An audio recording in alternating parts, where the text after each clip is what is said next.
ટોળાનો ભાગ બનીને સમજણ ન હોય, ખબર ના હોય, કોના માટે કરો છો, શું કરો છો, કોણે પ્લાનિંગ કર્યું, શું કર્યું, કઈ ખબર ના હોય તો પણ એનો ભાગ બની જવું, એને મૂર્ખતા સિવાય હું કંઈ સમજતો નથી. એને માત્ર ને માત્ર મૂર્ખતા કહું છું.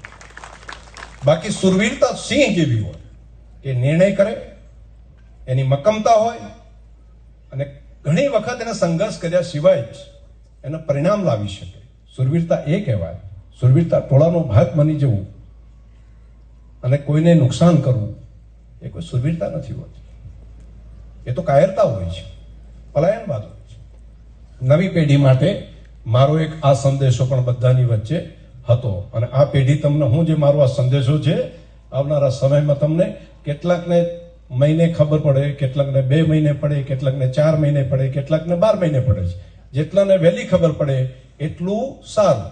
એટલે મેં મારું કર્તવ્ય બજાવ્યું.